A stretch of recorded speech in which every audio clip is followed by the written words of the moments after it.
But yeah, so what's going on? So we had a couple people in here that wanted to talk about tariffs with you that are everybody they're pro free trade. Cringe. We have Cudwy. I guess Cudwy, I can kind of like serve as like the moderator. I guess if y'all want Cudwy, you can I guess like give your opening statement about like what you think about that, and then Nick, if you want to give yours or just rebut his, whatever you want to do, whatever y'all want to do. Okay. Yeah, I'll hear an opening statement, I guess, for now. Yo, Uh, Cudwy. yeah, I mean, I don't really have an opening statement. Just I like free trade. Uh, uh, GG. I'll elaborate then. Free trade allows us as a nation to increase our the amount that we produce past the frontier that we can actually like past the limits of our personal production. It allows us to specialize in trade and specialize in specific goods that we're just better at producing, and then whatever we need, we can trade with other nations to get. Protectionism, and especially when it comes to protectionist tariffs, lead to something in economics which is called deadweight loss. And these sort of losses can actually harm the overall economy more than the minuscule benefits that actually come from protectionism tariffs. And that's why I'm pro free trade. Okay, yeah, I've heard this before, and a lot of this stems from very, very toxic, like comparative advantage economic theory, and just a lot of bad economic theory. I used to be a free trader. I used to be super into the free market. I used to be like a libertarian, Milton Friedman guy. Yeah. Thomas Sowell's the one that got me into politics in the first place. I watched one of his interviews on Uncommon Knowledge from the Hoover Institute. He did an interview with, who is that, Peter Robinson. I watched that in like 8th grade. And anyway, so long story short, I used to be in your shoes. I used to have the same position. And I guess where I would disagree is that trade deficits matter. And, I think a lot of free traders, the big mistake that they make is that they think that the trade deficits don't matter. Milton Friedman famously, I think he said in the 60s, something to the effect that a trade deficit is an accounting abstraction, is the famous quote. In other words, it doesn't matter. It's totally arbitrary whether you have a trade surplus or a trade deficit. What matters is that these mutually beneficial exchanges are occurring, and because of comparative advantage theory, you cannot lose with free trade, right? If one country is specializing in something according to their comparative advantage with opportunity costs, then, like you said, we could expand our frontier of consumption. We can exceed, what we could create with our own productive capacities. But the problem is that none of that is true. Trade deficits do matter. The most basic way I can explain this is that, what is a trade deficit? A trade deficit, for people that don't know, is if we're trading with China and China exports more goods to our country than we export to them, then we have a trade deficit. If we're importing from them more than we're exporting. But what does that really mean? It means that, we're getting, just for the sake of numbers, let's say we're getting $500 billion worth of goods from China, and we're only sending them $250 billion worth of goods. That means it's a trade deficit of $250 billion. But, you don't get something for nothing. How would it make sense that, why would it be in China's best interest to give us, more than twice the stuff in terms of value that we give them? Of course, we have to pay for that deficit in some way. We have to service that deficit in some way. We have to give them something in return for the stuff that they send us. And this is actually practically how it works with the United States and China. We have a massive deficit. I don't know what it is right now, but in the past we've had deficits like $600 billion, crazy deficits. And the way that you make up the difference, there's only 3 ways that you could pay for it. You can pay for it with debt or assets or currency, but that's the only way. Those are the only ways that you can pay for it. And assets, that is things like securities, that is like ownership in companies, that's real estate, it's land, it's buildings. Debt, obviously, we all know what debt is. Or currency is where we're actually giving them US dollars. And all 3 of those are problematic ways to pay for the consumption goods that China sends us. We're trading cheap, we're getting cheap Chinese plastic goods in a lot of cases. In exchange, we're giving them our productive capital, our productive assets, like businesses, like land. We're giving them debt so that, not only are we paying for it, but then we're paying more money to service that debt later on in the future. And then currency is particularly pernicious because they take our currency, they store our currency in sovereign wealth funds, and then they can use our own currency sort of against us to manipulate the exchange rate at strategic times. And so, basically, in any way you cut it with trade, a lot of this theory stuff is really nice, and economists come up with nice theories, and this panacea that, well, free trade is as easy. It works everywhere, in every country, in every case, all the time, and you never lose. You just trade, and you don't have to look at ports, you don't have to look at factories or goods or countries. It's just the one-stop shop. It's the only answer. But when you really break down balance of payments, and if you get into comparative theory, comparative trade theory, or comparative advantage theory, then that's when it begins to fall apart. So that would be my rebuttal. Cudby, do you want to step in here, or do you want me to I was kind of forced into this debate, so I really don't Okay, know. So I understand why you focus a lot on trade deficits, but wouldn't you argue, right? The trade deficit is not itself a problem for the U.S. economy if we're looking specifically at the United States, as because a larger trade deficit can be actually the result of a stronger economy, because obviously larger trade deficits happen as we spend more. Right? So as consumers spend more and more and import more, while higher interest rates make foreign investors more eager to place their money in the United States, this means that higher trade deficits could actually mean a result of a stronger economy. And I don't understand the point that you're trying to make when you say trade deficits are inherently bad, because the idea that, yes, while we do spend more and put less into the economy, it's flawed at heart, because part of our economic advantage is the massive increase in consumer spending, and any increase in consumer spending could theoretically lead to an increase in trade deficits. Well, the focus again on the deficits, it's really about short term versus long term. I guess the problem with what you're saying, and the problem with free trade theory, is that if you're trying to maximize consumption today, I would actually concede and say that you're right. Free trade is the best, because you're right. I mean, free trade does that. The free market ideology is like this in a lot of ways. It just leaves out kind of the other part of the equation, which is to say that, as free market people also like to say, there's no such thing as a free lunch. And what economy means is trade-offs. We've got scarce resources, and it's really a question of making trade-offs. How do you allocate the resources?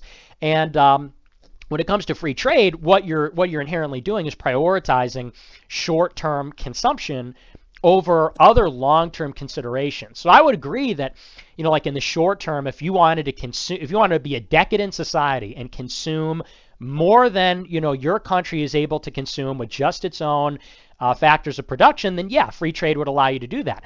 But at what cost? In order to pay for that excess consumption, like I said, what are you giving in return for those goods? What are you giving in balance of payments? What are you giving in return for the goods and services that you're running a deficit on? You're giving over all of your productive capital. You're giving over, like I said, your debt, your assets, your securities. And so the point I'm getting at is that you can run a trade deficit, but you cannot run a trade deficit indefinitely, because at a certain point you run out of assets to sell off, you run out of debt that you can service, you run out of money. And so at a certain point, the proverbial chicken comes home to roost, and then you have to limit your consumption in order to subsidize the trade deficit. And that is really, I think, the point, which is to say that if you're a decadent society trading with a diligent society, you're going to consume more in the short term, but eventually, we'll be working for the diligent society, because we'll be servicing that trade deficit with all of our productive capital and with our debt. I don't think it's a fair trade, for example, like let's take Amazon as an example. Is it a fair trade to trade shares in Amazon in exchange for a consumable? In other words, something that you're just going to consume, one-time use, like a Chinese toy or an agricultural product or something like that? Of course not, because the shares in Amazon, in a company, in land, this is productive capital. And we should have a longer time horizon and say we want to protect industries that are going to be the industries of the future. We want to make it so that we're protecting our jobs, we're protecting our capital, we're going to be a creditor as opposed to a debtor. And that, I mean, that is really just about the strategic position of America. As you know, I prefer a long-term time horizon to the short term. So to better understand your point, what would be your policy then? Like when it comes to just protectionist tariffs, like would you implement protectionist tariffs with the implementation of like with changing underlying savings and investment levels, or would you just like implement protectionist tariffs just to implement protectionist tariffs without changing anything else in the economic market?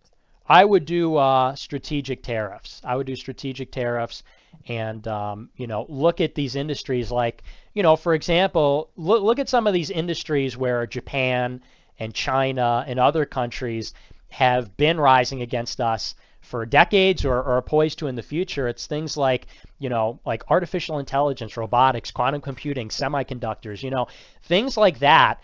And you know, that's just like a short list, but things like that should be protected. They should be produced in-house. Like, you know, a lot of like free market theory revolves on this idea that, well, we can't pick winners and losers because, you know, the market determines winners and losers. The market determines what industries will be the future. But I mean, we kind of have a pretty good idea. Like, you know, like I said, the cheap plastic toys. Investing in that as an industry is, I mean, that's not going to go anywhere, right? I mean, we know that investing in that is not going to create this sort of ladder effect where it's going to lead to more development. But investing in tech, I mean, that absolutely will. So, so I would definitely do hardcore tariffs. So what would you say then to the argument that says that tariffs create inherent deadweight loss in the market, right? Because as tariffs create an imbalance when it comes to the balance of supply and demand, thus creating deadweight loss, right? Like, what would you say to that sort of argument? I would Because say I don't that, see like, oh, sorry, go on. no, go, you can finish your point. I don't see how any way in how tariffs don't create a deadweight loss, and how any way that that like it decreases our overall productivity to try to assume that this idea that these sort of protectionist tariffs work. And under my system, right, we would just specialize in what we do best, because as you said before, Nick, like resources are limited, and on top of that, right, not all resources go effectively into this thing that we want to produce, right? Like, for example, right, like not all land is perfect for growing avocados, yet like Mexico is very good at growing avocados. Why would the US then turn around and say, we're just going to grow avocados as much as we need for ourselves, even though our land isn't sustainable for that, right? And this sort of protectionism undermines this idea of specialization, which then allows us to not only consume more, as you said, in the short term, but consume more in the long term, while also we can implement policies, even if I do concede the point, right, that trade deficits do hurt, which I don't, right? You could always implement policies that try to limit any sort of growing pains that come from trade deficits. Well, I would say that, you know, I'm not in favor of no trade because, I mean, it is true, obviously, that America just can't produce some resources. I think we can produce basically, I mean, nearly anything as efficiently or more efficiently than any other country, but I mean, it obviously isn't beneficial to do that. But, you know, if you look at, like, for example, as late as the 1970s, imports only accounted for 5% of our economy, you know, and that was in the 1970s. And with the exception of, like you said, some specialty products like avocados or Swiss watches or, you know, things that grow in like a more tropical climate, it's like, you know, geographically we just can't do it here. With the exception of things like that, I mean, we made virtually everything in America. And I think that we were doing fine in the 70s. And, you know, even if you look at the Industrial Revolution, it was under a tariff system that we went through the Industrial Revolution. And curiously, I think that time is actually very interesting, that like maybe 50-year period between the 1880s and the 1930s. It was during that 50-year period, and I guess that was like the second or third wave of industrialization, that Germany and America vastly exceeded Great Britain in terms of their economic output. Germany and America, that were protectionist during the Industrial Revolution, versus Britain, which was free trade. And, you know, the United Kingdom or Great Britain, that's like held up as the shining example of free trade by the free traders. They say, you know, in the Jubilee in the 1890s and under Queen Victoria, only 10% of the GDP was government spending, and they had laissez-faire internally and free trade with foreign countries abroad. And, you know, during that period in that Industrial Revolution, that is when they fell behind the other protective powers like Germany, America had the greatest gap that they've ever had in history with other countries in terms of output during the Industrial Revolution when we had protective tariffs. And that was actually the norm from the War of 1812 all the way through until the FDR administration was tariffs. And so I think that that sane America first policy, I think that's the American trade policy that made America a great industrial power. And I hear like deadweight loss and things like that. A lot of the problem with free market people is the excessive focus on theory.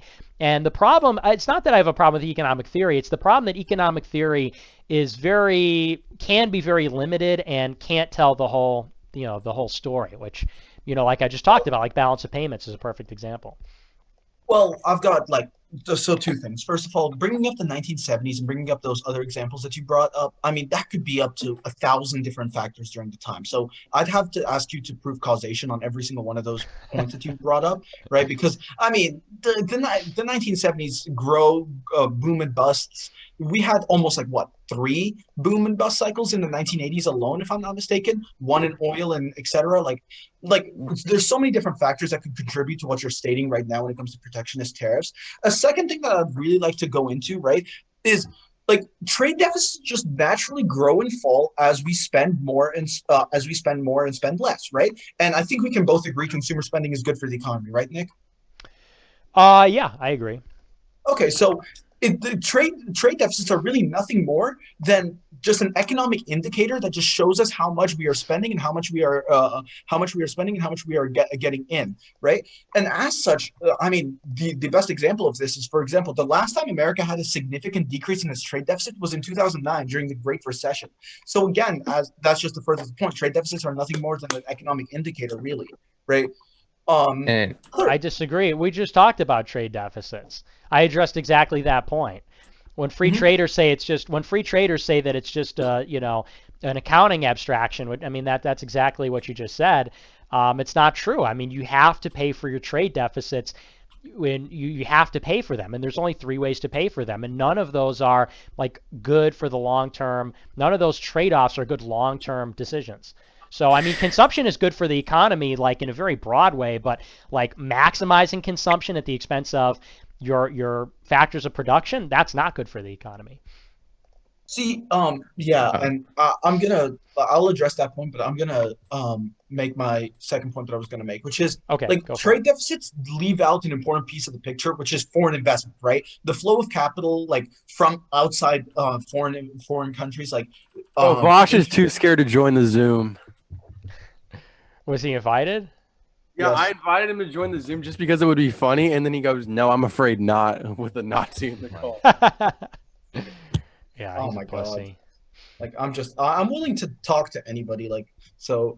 Anyways, so the flow of capital in building a new factory or purchasing government bonds it's left out of that number. And America, we have such a massive capital surplus, meaning companies and individuals around the world invest more money in the U.S. than we do abroad. So this sort of money coming in could theoretically just literally absolve any sort of trade deficit that we have, just because of how big of a capital surplus we have. And to move on to your point, you're looking at it from this fashion where it's just 2 nations that are trading with each other. Trade deficits happen because of individualistic contracts, right? So pretty much it's this idea that both sides of the parties are agreeing to this, and as such, we can assume through the rationality of the individual in the free market, right, that both sides see a net benefit in this, right? The idea that's saying, you always have to pay for what you get. Yes, while yes, we have to pay for what we get, we get marginal benefits out of every single good that we purchase because it's the individual rationality of the person. Yeah, if it's free trade, usually it's the individuals making their own decisions based on where they need to put the investment into different industries, right? And then I found it interesting that you brought up Great Britain during industrial times. I'm pretty sure, if I'm not mistaken, Great Britain 18-something to 1850, they had protectionists, they had corn laws, they had navigation laws, they had stuff like that. And those also affected Ireland. And Ireland was trying to adjust because they couldn't produce, obviously they couldn't produce potatoes as well anymore, right?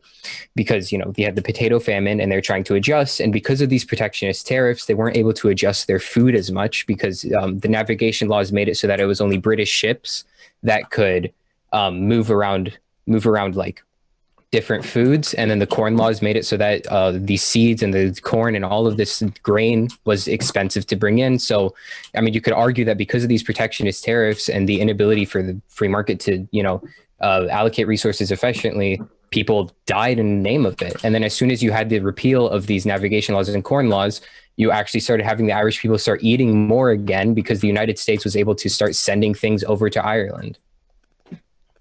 Well, I'll address the first point, which is to say that, you know, again, when you're talking about like rational actors in the economy, you're making a lot of assumptions. And that's the point I'm trying to get across in this, you know, for most of this discussion is that, you know, the free trade argument, it's not necessarily that what free traders are arguing is necessarily wrong. It's just that it's based on a lot of assumptions, which is to say that, you know, as a country, we have to make value judgments about what we desire. And so, you know, simply saying that, well, it's the free market and, you know, rational actors are making decisions that are beneficial for themselves, they derive marginal utility, therefore everyone wins and, you know, every country wins.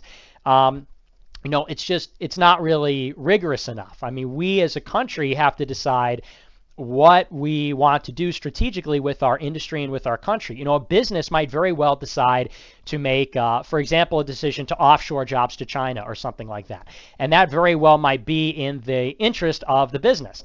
But, you know, again, we're sort of talking about this like fallacy of composition, so to speak, which is to say that what's good for a company, and what is a company? A company is, you know, the leader of the company, maybe that's a CEO, or that's an owner, or that's a board, and ostensibly they're shareholders. What's good for the firm owners or the people that direct the firm, any particular firm, is not necessarily what's good for the rest of the country.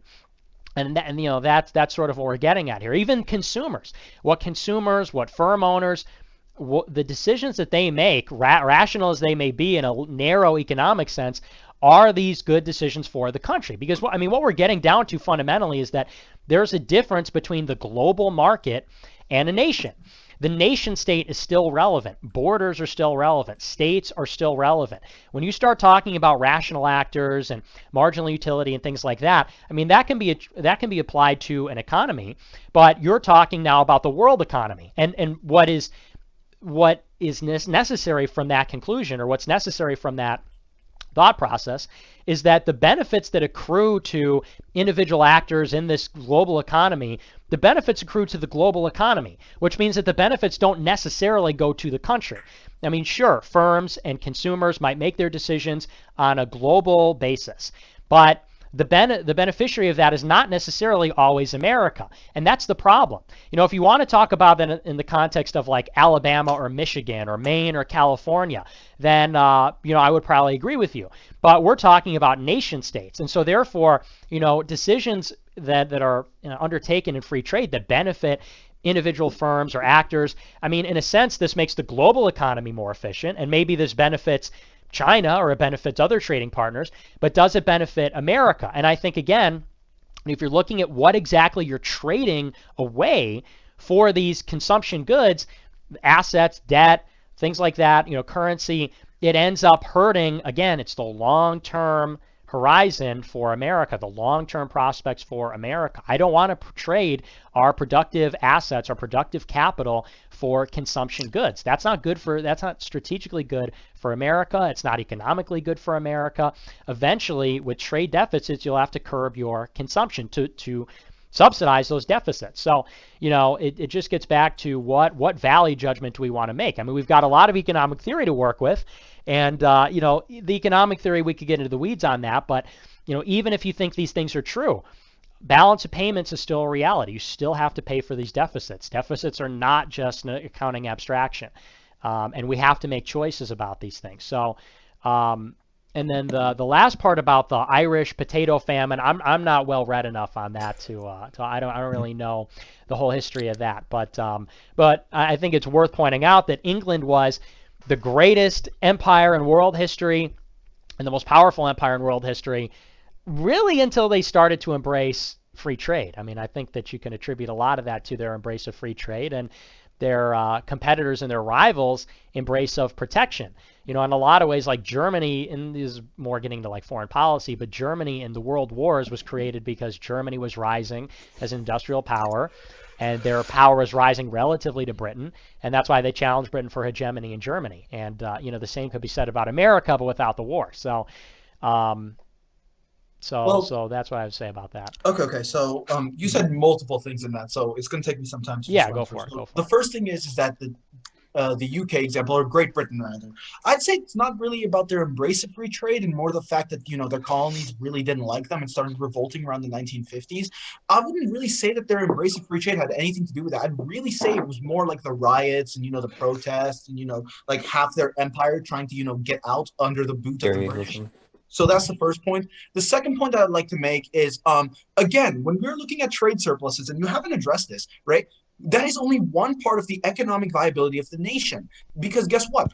It's the equivalent of saying, oh, I'm going to a store, right? I go buy from this this restaurant, right? And I keep on buying from this restaurant. I have a negative trade surplus with the restaurant, right? But guess what? A lot of the things that America produces, just like a lot of the things that I do there, are not part of that just one-way track mindset, right? You're looking at this through like a ton, what's the word for it? Like tunnel vision, right? Where you're only looking at like specific productive goods that are produced, right? But where is America's strong suit? America's strong suit is in the sectors that aren't as easily quantifiable when it comes to the trade surplus. For example, social networking, Facebook, Instagram, YouTube, Google, those type of things, or services that aren't easily quantifiable when it comes to trade goods. That's the first point. Second point is capital investment. You did not address this when I brought this up before, right? But capital investment is so important when it comes to this. I don't even, the numbers when it comes to our difference of capital investment to all other nations across the world is massively, is so massive that it could easily take that over. The third point you brought up is that, oh, we can't bring up theory and we can't assess the rationality of the individual, when regardless of economic belief, the basic premise of economics is that the individual is rational. If the individual wasn't rational, Nick, then guess what? We wouldn't have an economy in the first place, because individuals act in the interest to benefit themselves, right? That's not even something that you can debate, that you can say it's a theory, because it's obviously not. I mean, if a Keynesian and an Austrian can agree on something, that probably means that thing is true, right? And then the other point that I'd like to bring up as well is this idea that you're trying to state, like, we need to look out for what's best for the nation, right? And two things. First of all, how can you genuinely say that you can trust the economic decisions of this nation within the hands of individuals, or maybe like 100 people? Could you trust an economy of not 316 million, of 7 billion people, because we're talking about the world economy as a whole? Could you trust that economy in the hands of 100 people, or worse, in the hands of one Fed chairman? Of course not, because humans are naturally at fault. This is why the free market allows this to do better, because guess what? The free market is a collective correction. We were touching on this before. This collective correction allows for multiple transactions to pretty much correct themselves over time. While yes, individually, people will not do for what's best for the nation. But guess what? As a collective, they will. Because guess what? All of the companies that are based here in the U.S. want to increase profits. All of the people that are here in the U.S. want to increase consumption and increase their wages, right? So what this means is that as long as people keep on trying to increase that, the American economy will grow. And that's why you've seen economic growth all the time increase, even though our productive efficiency increases. Another small point that I like to bring up as well is the idea about the labor, right? So China's labor market, right? China has 1 billion people, while the US has 316 million people. Even if we look at that, China has obviously a much larger labor market. So regardless, and has less regulations on like labor laws and minimum wage and et cetera, right? So regardless of whatever tariffs or et cetera that you put into any sort of car, the tariffs would have to be so incredibly high that they would not work in the first place in order for you to make sure that these companies stay in the United States. So that's all I've got to say, really. If Sap maybe wants to add something, or maybe can I respond first, just while it's fresh in my memory, because otherwise sure, I'll forget 100%. stuff. So I'm glad you brought up the supermarket analogy. I hear that one all the time from free traders, and they say things like, well, you know, you have a trade deficit with your supermarket. And I think that's actually very illustrative of the fallacy of composition that we're committing, comparing like individual consumers and individual firms with a nation.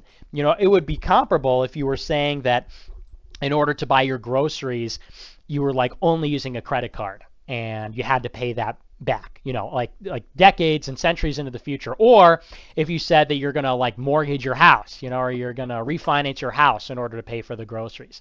Well, here, I'll buy my groceries in exchange. You can have my bedroom. You know, you can have my lawnmower. You can have my productive capital. So it's not actually a perfect analogy. In terms of foreign direct investment, I don't consider that really my issue when it comes to free trade. You know, I think that that's really, I'm talking about tariffs. I'm in favor of tariffs, and so I'm not really talking about foreign direct investment. When it comes to, you said that, well, America has like service jobs or something, and that's, I don't really know how that's relevant. You said something about like Facebook and like we have different jobs than China or something. And I would say that when it comes to the jobs that are replacing the jobs that we've lost, you know, for example, at NAFTA, we lost something like 750,000 jobs between 94 and I think like 2003. Because of NAFTA. I mean, we completely lost those jobs as a result of the NAFTA agreement. And if you look at the jobs that replaced the manufacturing jobs, largely service jobs, and this is the big problem with free trade, they paid less.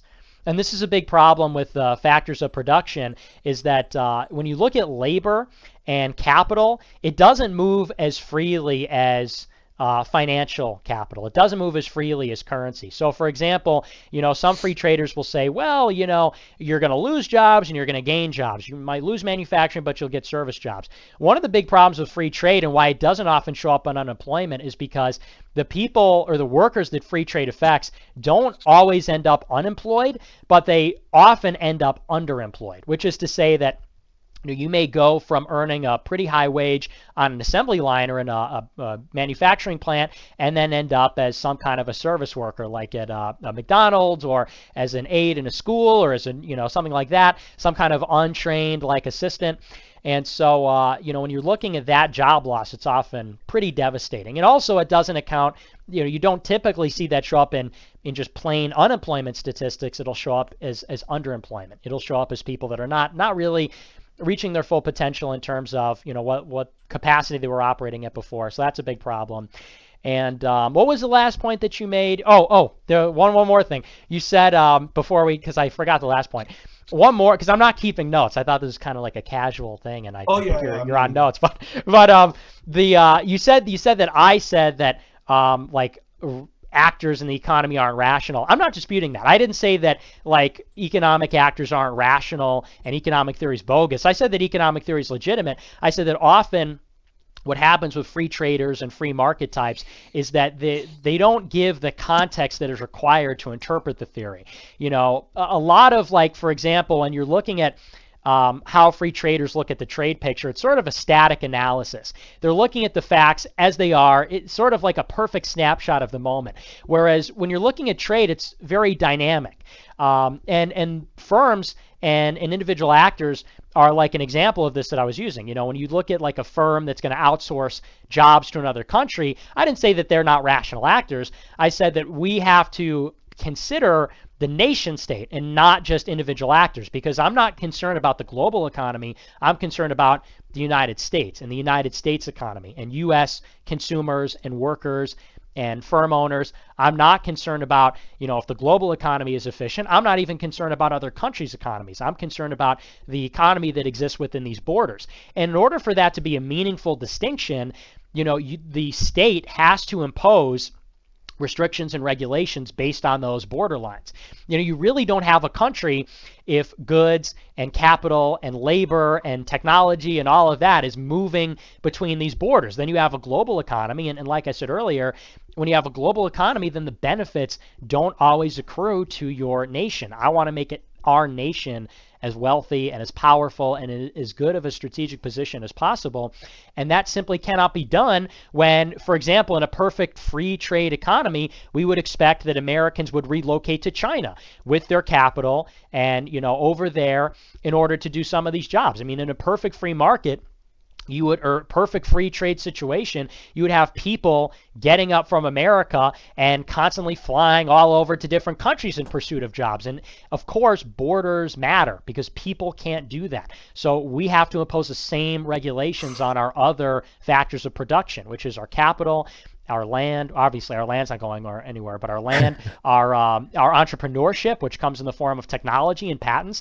You said that we do so much trade with China that it would be not feasible to regulate it, but that's just simply not true. There are all kinds of restrictions and regulations we could put in place, not just tariffs, but other non-tariff trade barriers. Like, for example, we could say that our companies can't use their manufacturing know-how to teach Chinese people how to make factories. We can't have our technology sold off to China. One of the prerequisites to get access to Chinese markets with a lot of firms is that they will give over their tech to China. One of the terms often is that they'll have to train the people in China to do the work in their factories. And that expertise and know-how is very critical, because one of the ways that a country develops, how an economy grows, is that these industries that are, like you said, I think earlier, very critical and important, and we can agree, things like computers and things like artificial intelligence and so on, a lot of that know-how is necessary to then research and develop that technology further. When we lose a factory, we're not just losing jobs, we're also losing the fact that all the people in the factory that have those skills and have that know-how are now in another country. And who do you think it's going to be that's going to have the know-how and the expertise to further develop the technology and then build the technologies and the new things of the future? It's those people. So, it's really, it's not just that we're losing jobs sometimes, or we're losing companies, or we're losing things, but we're also, it's properly said, it's deindustrialization. We're really just completely losing our momentum and actually regressing. We don't know how to build the same things. We're not on the cutting edge, and that only exacerbates then the advantage that other countries will have in these important industries over us. So we are perfectly capable of doing that, and Trump has done just that. Look at the tariffs against China or Mexico or the European Union or Canada. We could bring countries to their knees with tariffs, and it doesn't take much. Okay. If we could bring countries to their knees with tariffs like China, when China put tariffs on us, wouldn't that have also put us to our knees? No, because China Why is it a one-way kind of thing? Because we have a trade deficit with them. It means that, China is being, in other words, it's basically like a parasitic relationship. China is being enriched by these trade policies. Before the World Trade Organization and before we opened up our markets to China, I mean, China was a total shithole third world country, and in a lot of ways they still are, but you could see that they've made leaps and bounds off of our backs, and it's been predatory. But wouldn't the trade deficit mean that actually we get most of our goods from China? But that's a different point. I'd like to just go into a couple of things. So first of all, you said NAFTA job loss, right? So you said 750,000 jobs from NAFTA. That's just such a one way, just looking at the one specific aspect of the economy. Look into NAFTA. NAFTA also increased our global trade by increased trade by 4 times the amount. We saw a $1.23 trillion increase in trade yearly, right? Do you know what 1.23 trillion extra dollars in the market means? That extra liquidity in the market creates more jobs, as you need more people to service. For example, the extra truck drivers that come from Mexico up into the United States, or the truck drivers that came from Canada into the United States, or the extra goods that are bought. Because all this stuff, liquidity in the market is probably one of the greatest things to increase market returns, right? Another thing is your foreign direct investments. You said something along the lines of you don't understand my point on that. What I'm, or not, rather, you said it doesn't matter, right? You said you're not focusing on that. You don't have an issue with foreign direct investments. You can't be for free trade and then be against foreign direct investments. Free trade, and did I say that? For free, you can't be against free trade and be for foreign direct investments, because these sort of protectionist tariffs lead to the decrease of foreign direct investments, especially decrease of capital surplus back into this country. Another thing is, when I brought up that we specialize in services, you said, if I'm not mistaken, you said you don't understand what that brings to the discussion. What I'm saying is that even in the numbers that you're citing in this quote unquote trade surplus, it's not showing you the bigger picture, because guess what? Most of the stuff that we send over to China is, as you said, Nick, know-how, knowledge, information, social media, Instagram, Facebook, YouTube, all these different type of things that don't actually have an economic dollar value tied to them per se, and don't get factored into our trade surplus or trade deficit or regardless. So in reality, the number is just much smaller than it's made out to be, because all you're looking at, Nick, is production. And regardless, when we look at production, when we look at just pure factory goods, just producing factory goods, of course China's going to produce more than us. What else? You said something along the lines of, like, when I said that we can't stop free trade with China, you said you can do things that aren't tariffs, you can block know-how, you can block knowledge, but for that to happen, we'd have to have a monopoly on how to make a factory, which we obviously do not, right? And even if we do agree, even if we say that for some reason we have the monopoly on how to make a basic factory, even though like the second industrial revolution happened like what, 100-something years ago, like they already have the knowledge right now at this point in time from what you said. So even that wouldn't work. So in reality, when you talk protectionist tariffs, first of all, they're not even necessary in the first place. And I've proven that to you. Second of all, they wouldn't work in the first place. And I've proven that to you. Third of all, they actually only hurt our economy more than they would help us, because they decrease foreign direct investment while at the same time creating deadweight loss, which you haven't been able to tell me anything about, right? About why deadweight loss doesn't happen. So well, you're not really engaging with what I'm saying. I mean, I'm not saying that we're going to prevent China from building factories. I mean, I'm not talking about, like,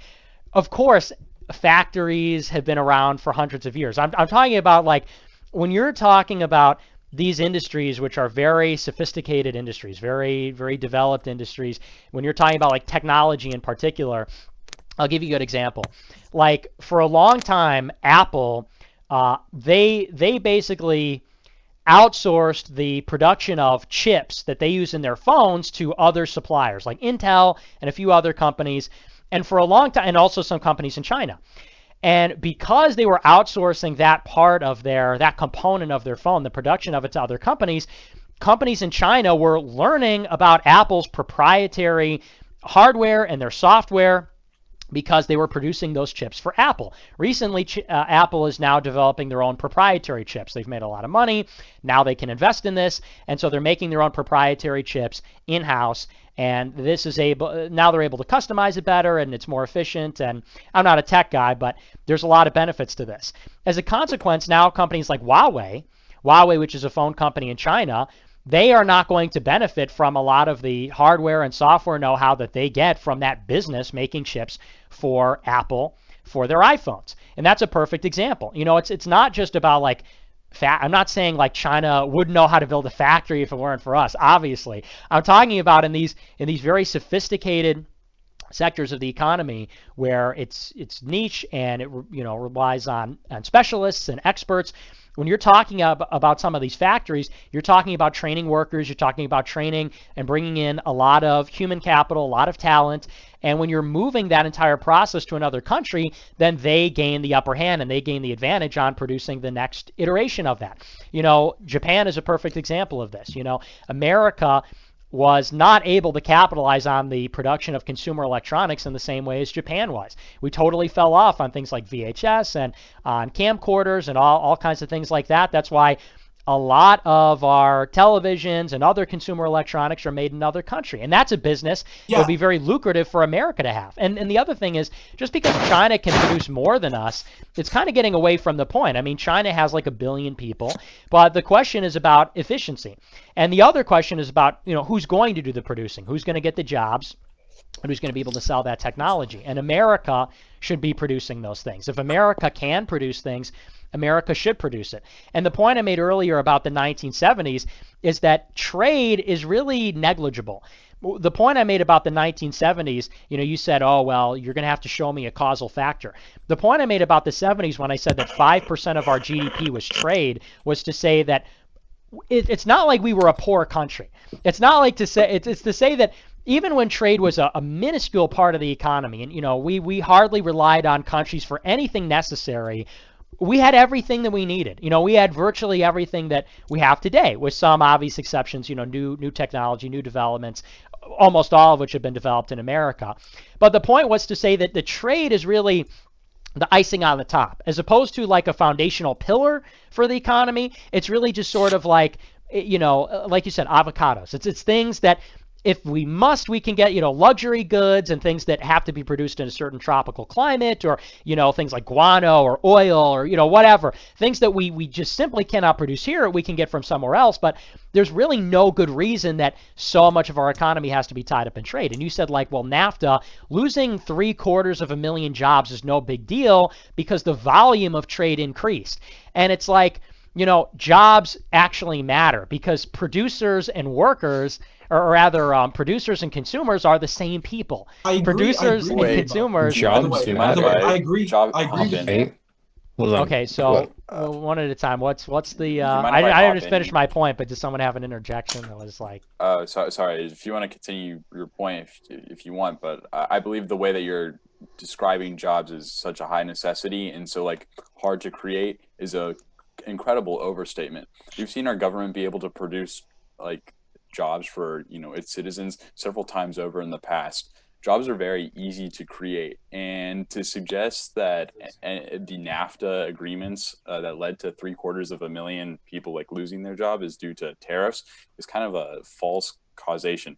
It's most likely to due to other barriers of entry and probably not tariffs. Tariffs, if anything, create cyclical employment, which is above the natural rate of employment and is much harder to recover from than either frictional or structural unemployment. So none of what you just said is even remotely relevant to what I'm saying. This is the problem. Is like it's like arguing with I don't even know. This is the problem. Is that the economic literature on this is just so decidedly wrong that you can't even grapple with these practical considerations that I'm talking about here. I'm telling you about Americans that are losing employment. I'm talking about Americans and America losing industries that are critical in the industries of the future. We're losing our technology. We're losing our human capital. We're losing our productive capital. We're losing our factors of production. And I keep hearing back, okay, well, what about dead weight loss? Okay, well, what about structural unemployment? And it's like what I'm talking about is practical effects in the economy. I'm talking about practical effects. And again, the answer to my point about, and by the way, this is a government study that says that on net, not gross, on net, NAFTA cost us 750,000 jobs. Okay, and that was in less than 10 years. And the answer to that is, well, the volume of trade increased. Well, who do you think are the consumers? It's the people that are working these jobs. Imagine you lose your job, you lose your good manufacturing job to Mexico, and it went right over the border in, for example, like automotive industry and in a lot of other sectors. But people are going to say, well, you're going to pay like a dime less for a can of beans. Nick, you're misunderstanding my point here, though. You're misunderstanding my point. I think the opposite is happening. No. The point here isn't that you're losing 750,000 jobs. The point here is that yes, you lose 750,000 jobs, but you make a lot more jobs. Like, for example, I said it's on net. Do you know what net means versus gross? No. What I'm How saying, do they measure that net? Because if I'm not mistaken, hasn't the unemployment rate and the number of jobs been decently positive even during the times of NAFTA? Like, how are they measuring this on net? Well, NAFTA is not the only thing that's happening in the economy. So. Well, exactly. Okay, I'm just wondering how they're measuring this on net. How are they measuring exactly how this? You'd have to look at the study. But, well, because when it comes to creating jobs in terms of consumer like surplus, right? And if we talk about like dead weight loss, let's say, if you're taking away from the consumer and purchasing power, and it's interesting that you bring up regress and progress. If we're trying to progress in terms of investment, then you would want the consumer to have the power in order to buy things from not just these current industries that you're listing out, but future industries, being able to invest and save, and these goes into like capital investments and such. So when you talk like, I don't know how they're measuring this on net in terms of capital investments and investments into different jobs, into different industries that were created in net from that, right? If we export jobs and it increases the amount of power that the consumer has, how are they measuring, what these consumers are spending their money on and creating industries and jobs in those industries? I think they're just looking at jobs. They're looking at jobs that are being lost as a result of the trade agreement and all the industries and sectors covered in the trade agreement. And you can measure the jobs that are gained. And NAFTA And by the way, this is like universally recognized that NAFTA did lead to a net loss in employment. And what you guys are telling me essentially, and this gets back to the fundamental point, whereas we're talking of, or as the tariff position, the protectionist position is talking about industry, it's talking about investment, it's talking about technology, our strategic posture in the long term. The free trade answer to all of this is that free trade is just sort of like this panacea. It's that, like I said earlier, everywhere, all the time, in every instance, free trade never will make us worse off. And this is just simply not true, because we can examine, there's many instances of it. There's many instances, like NAFTA is a perfect example, where you can see the tangible loss. Like I said with the chips in the iPhones, there's a tangible loss, and we're losing to other competitors in these countries. And, this kind of most of what you just said, I mean, I don't even know how that's even relevant. You just threw a lot of economic terms together, but none of that has really any bearing on what I'm talking about, which is job loss. And you could say that, consumers are, you'd say consumers are getting better prices or something. Maybe that's what you're getting at. But if they're losing their jobs, then that's the bigger concern. And the idea that government's just going to simply make more jobs, I thought you guys were free market. Government can't create jobs. Government doesn't have any money. Government earns their money by taking productive capital out of the economy through taxes. So it's not the same kind of job creation. When the consumer has better prices, they have more money, correct? Yes. Okay, and they can go spend it on different industries to create demand elsewhere, which has to be met by supply. I don't think that's necessarily true, because I think that the gain that consumers get is so marginal and negligible that it doesn't even begin. It doesn't even approach offsetting the job loss. When you're talking about hundreds of thousands or millions of job loss, look at, for example, like the trade war that we've been in with China for the past couple of years. We've put serious tariffs on China, and serious tariffs on steel and other industries. Was there any noticeable increase in the cost of goods? As far as I know, yes, the consumer price index didn't go up considerably at all. Yeah. That's not true. Okay, well, Nick, one point. I looked up the 750,000 number that you brought up, by the way, and the study, by the way, is done by the Economic Policy Institute. And I think you might have misread the data, because it says direct net job loss, right? And actually, if you look at it, most of the jobs that we get from trade are indirect. So either A, the study is flawed and tried to just push an agenda for no reason because of its flawed methodology, because I haven't seen a single study to date that has ever tried to look at trade and looked at it without looking at indirect benefits. When you actually look at indirect benefits, right, we created 5 million jobs in the total time. We created about, if I'm not mistaken, between 1993 and 1997, 800,000 jobs. It generated $40,000. Yeah, that's because the internet was invented. But NAFTA, how could you measure the effects as anything other than direct? You're going to attribute. Wait. You're trying to attribute. You're trying to attribute the economic growth of the 1990s. You're trying to attribute the economic growth of the 1990s to the. I don't even know what. Consumers investing more money because they save so much money. That's what indirect job growth is. That's what I was trying to get at. Nick, you've misunderstood me here. Right? Again, when I'm citing this data, this study, right, looks specifically at only what NAFTA could have affected, right, or what NAFTA affected, 5 million jobs. Again, your study, the 750,000 number that you're bringing up here, is flawed at heart, because it's only looking at direct trade. Again, as I've said, especially when you see a country like the United States, most of our benefits actually come indirectly. I've never seen an economic study or any sort of economic journal. What are the indirect benefits? Show me the study that shows the indirect benefits of NAFTA. Can we quantify that? Well, MJ is saying that he can't. Well, I mean, I showed you what the indirect benefits would be, and I think you kind of illustrated the point for us. Wait, but you illustrated the point for us. There were new industries that were created at the time, right? The internet, industry had to be invested in by the consumer, and the consumer was saving money in order to invest in it. But that's what indirect job growth is. This is the most ridiculous argument I've ever heard. There's another point of investment that really matters, by the way, and this is another really cool thing, because guess what happened? When we look at foreign direct investment, something that you said yourself you like, right? And I think anybody with a brain likes foreign direct investment, right? Guess what happened when we actually enacted NAFTA? Foreign direct investment from Canada and Mexico more than tripled to $500.9 billion, right? What this means is that as we increase free trade, we get more benefits in foreign investment, more jobs in indirect jobs. And honestly, like, whoa, where do you get the job? Where do you get that from? You're saying that you're attributing the job growth in the entire country to NAFTA by saying that it's indirect.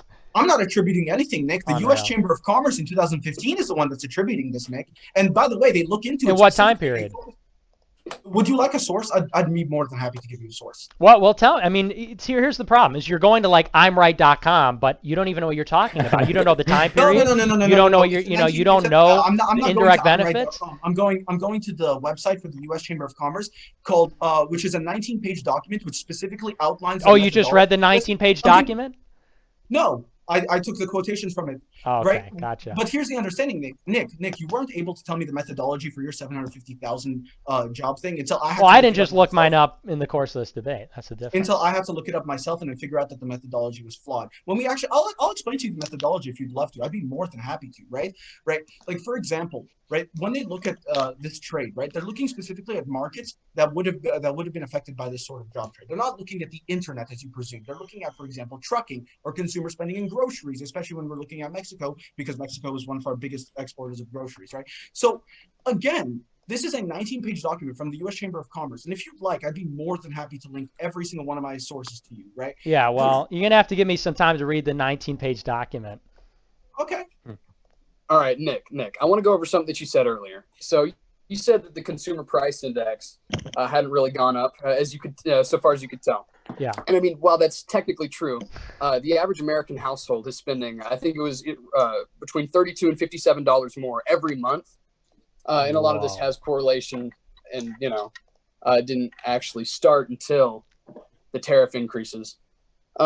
Not only that, but what were you saying? I'm not going to touch about what you were saying towards the beginning of the debate about, like, I think it was time preference. You said something about, like, now versus later. Yeah.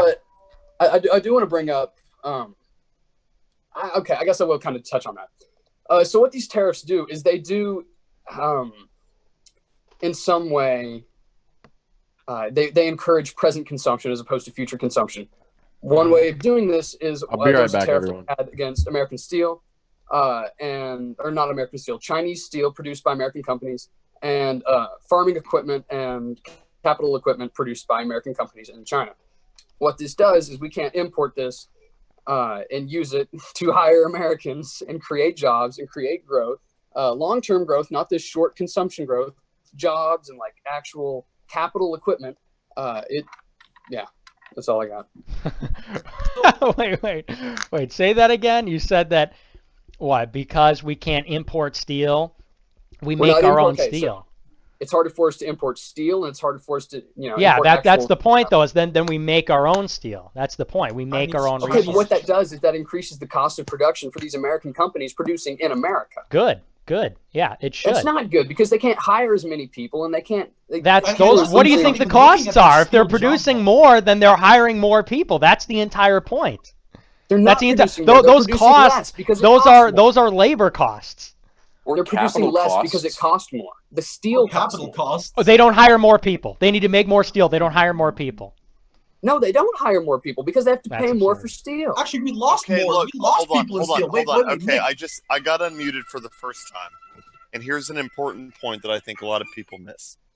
So if people aren't familiar, a lot of people in this chat aren't familiar with this, but Jeff Bezos there was a leaked document among Amazon that came out via Breitbart, not the biggest Breitbart fan, but Breitbart did leak this leaked audio.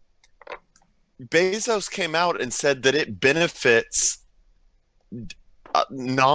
people basically not grouping up based on unions if they have diversity in their company. Bezos profits from diversity in his company. Non-unification is basically a non-diversity tool. So if you have more diversity in your company, you're not going to unionize. It's factual. Any company that is very strong in diversity will not unionize. So that really gets into the diversity and the immigration argument. So, like, if you diversify your Immigration? company, immigration, No, let's not switch immigration. yet. I mean, it's true. You know, the more Well, diverse your company is, the Well, less likely it is to unionize. It's factual, man. that could be. I'm not gonna I'm not gonna contend it because I don't see the. It's factual. Let's not move to Bezos said it immigration. Let's himself. stick on tariffs. Bezos Uh, said the biggest insurance policy he had against unionization at Amazon was the fact that his company was diverse. I don't understand the impact on this on tariffs, though. Yeah, Avengers Endgame was a pretty popular movie. I don't see the relevancy of the debate. Yeah. The debate. Like, oh, I really like oranges. Does that really matter? Work Like- conditions? Work conditions don't matter to you? No, I don't give a Work shit. conditions? Those don't Um, matter to you? Well, no, but we're specifically talking. We're free talking about trade. worker tariffs. You can't just bring up something that's relative to the economy to try to shift the discussion. But again, Nick, I still want to hear like a point Working on the foreign. conditions absolutely matter. Okay, I still want to hear a point on the foreign direct investment differentiation. Why is it bad that free trade happens when I've shown to you we get more jobs from NAFTA? We got more jobs from NAFTA. We got more foreign direct investment. We From didn't NAFTA, get more got jobs. You can't just say, "Oh, I proved that." I mean, it's just not true. We lost jobs because of NAFTA. That is a Look, fact. Nick. And you Look, could say look, your you're source- trying to your say source- that your because source was disproved. your source was disproven. MJ, I let him disproved finish. your source. MJ, let I him disproved finish. your source. And Let look, him finish at least. look. Here's the thing. The reason that we will always lose on jobs against these countries is because when it comes to labor, they have the comparative advantage. So when you're looking at China, when you're looking at Mexico, when you're looking at India, this is one of the laws of international relations, actually. When you're looking at the factors of production, you're just always going to lose when you're competing with a country like that when it comes to labor. And, why is- there's no magical rule, by the way, that says I know, but why are we that, treating wait, technology? hey, can I finish Yeah. my point? Yeah, There's already sorry, five people arguing with me, and they're like, I'm playing Civ, and people are like, well, I just looked up the study. But the point is Supposed this. to be a dog pile. There's no magical rule that says that you're going to get as many jobs back as you give up. And actually, it's proven that the opposite is true. And it's true, and it makes sense. Because the jobs that we're now taking, the jobs that have replaced the manufacturing jobs, a lot of them are highly technical and highly specialized. And I talked about this earlier. I didn't get to flesh this out, but, and it's a perfect example, like with the factory jobs where you might be making one wage and now you're working a much lesser wage because you're working in a restaurant or something like that. But on top of that, the new jobs that are replacing the old jobs, they're fewer in number, and they require specialized education. So, they'll often require a degree or some kind of training, whereas a factory job is a lot simpler. And, that's a big problem with free trade as well. So, And again, we're incentivizing people from other countries to come in here for less money for the benefit of corporations. Like it's not benefiting anyone in the middle class. fundamentally, Nick, it's I a understand your redistribution point of here. wealth from American workers to the firm owners and to foreign countries. I mean, that's what it amounts to. That's what free They trade is. privatize the gains and socialize the losses. That's basically the script of the 20th century. Okay. And I think what's your name? TikTok political MJ. I think you basically agree with that. You agree that crony capitalism is wrong, but you're over here arguing against Nick, saying like Nick is arguing against crony because capitalism. I support real solutions. We This is support- a real solution. But we support the markets. argument here. Look. The argument here boils down to whether or not tariffs are A, feasible, B, necessary, C, do they give us benefits or losses, right? So first of all, the feasibility of tariffs, right? I'd argue they're not feasible because again, regardless of how much tariffs you implement, you won't be able to counter what you said so yourself, the comparative advantage of labor that these companies have over us. This is crazy differentiations in labor. Okay, not just in labor, but in technology and resources regardless, right? But I disagree about that. I mean, that's very different. We're talking about entrepreneurship. Okay, we don't need to give them our expertise. We don't need to give them our entrepreneurship. They already have our expertise, man. But we don't need to. It's not like that. With expertise in this country, you're acting like we're the only ones with expertise. We are. America is smarter than China. Oh, okay, cool. Do you know there's other countries in the world? Germany. We're smarter than every country in the world. Oh, what? Wait. I thought. That's inherent. Listen. That's I why we're don't the want to best get country in into. the I don't world. want to bring back up this IQ race disparity. But doesn't this go against your IQ race disparity point, Nick? What I'm saying is that America is the smartest country in the world. That's why we landed on the moon. That's why we invented the internet. That's why we invented everything. And the thing is that if it weren't for American entrepreneurship, China wouldn't have anything. And that's the bottom line, is what I'm getting I at. don't Is that disagree with you here, but I'm just saying that other nations can provide the same expertise that we're talking about. No, Because they we're not can't. talking about landing on the moon, Nick. We're talking about inventing a slightly better computer Well, chip, it's an the analogy. i9 versus the i7, right? But that's a different point, right? So first of all, feasibility, right? So you have to prove to me why these are feasible. I've shown you why they aren't feasible. No, The you second haven't. point which I brought up was comparative are they necessary, right? I told you how this is only a one-track mindset. When we look at an economic circumstance, we have to look at 5 tracks. We have to look at every single thing. We have to look at the decrease in capital goods that will happen because of this, which will actually contribute to trade deals. We have to look at why that trade deficit number doesn't exactly make sense and doesn't necessarily factor in everything that needs to be factored in. Like, for example, most of the goods that we give to China are actually goods that really wouldn't be factored in any sort of like trade deficit. Trade deficits only look at genuine like goods that are like feasible and can be interchanged, right? Which a lot of the goods that we actually give them, like expertise, cannot be feasibly given like a dollar value, right? And the third thing is net benefits versus net loss. We can look at NAFTA to this. NAFTA, 5 million jobs, right? That it created indirectly through NAFTA's through the increase in trade, right? And even if I agree, by the way, that you say, oh, specialization, most of the jobs that we actually got back is specialized. Yeah, but guess what? Specialized job owners actually generate more income. More income means more consumer spending. More consumer spending means more money circulating in the market. More money circulating in the market means more jobs. So regardless, even if I accept you at your highest premise, you still fail to prove the point, right? The second point of NAFTA is foreign direct investment, something that you didn't mention. We increased our foreign direct investment in this nation by $500 billion. That means more money for American companies, more money for American workers, more money for American jobs to be created. So regardless, Yeah, NAFTA more was money for stock buybacks. 500 billion. No, because okay, then you don't. Then I don't think foreign direct investments don't go into stock buybacks. Foreign direct investments go into creation of like factories, creation of like, for example, innovation, research and development, etc. Right? Sure, sure. And then I'll add a fourth point, right, which is efficiency, right? Nick, we haven't touched on this a lot, but I did bring it up slightly. Tell me again how 200 people can manage a market of 316 million. Actually, no Yo, more. after Nick has his rebuttal, I say we move in something like immigration because we're kind of at like a Mhm. So after 200, so tell me how 200 people, or really, if we're going to be honest, 1 or 2 people, right, can manage a marketplace of about 316 million people, if not more, 7 billion people, because we're looking at global trade. And tell me why the free market doesn't do that better, considering it's a collective correction. Wow, So he because read of all those Hayek. reasons, free trade He read fails. Hayek. Well, I'll answer the question. I think that this is the best way to say it. I don't believe in a command economy. And I believe me. Oh yes, we all know about the problem of calculation in a socialist economy, but I'm not a socialist, and I'm not in favor of a command economy or the state directs all production in the country. I'm not talking about the state directing all the production in America. We're talking about things that are very simple and common sense.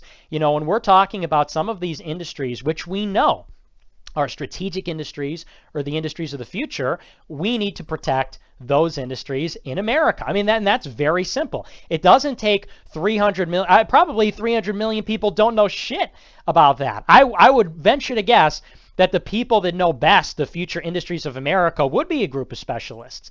And those are the industries that we should protect our American expertise, our entrepreneurs, our businesses against foreign competitors. And it's the free marketers like to say like, oh, that can't happen. That's impossible.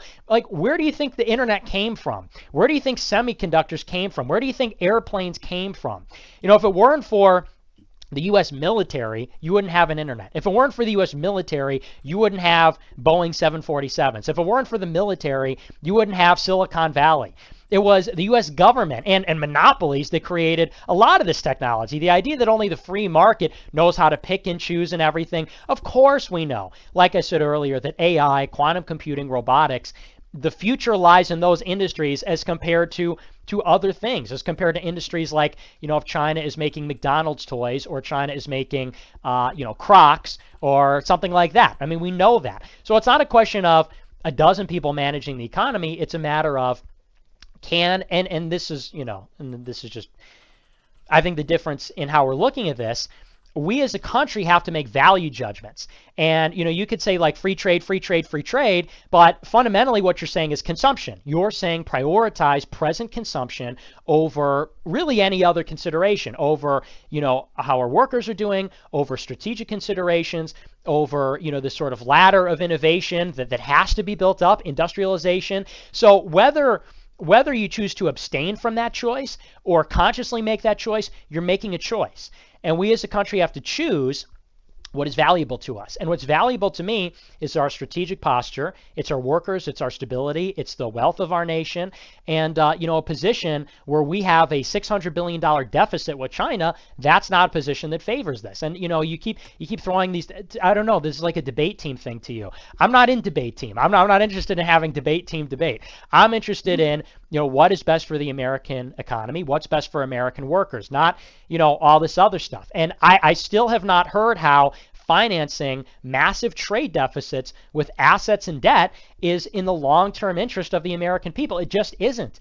And you could say, well, what about foreign direct investment? But that doesn't answer the question. How is it that we can finance hundreds of billions or trillions of dollars in trade deficits with productive capital, with assets, with debt, with currency that is used against us and manipulated?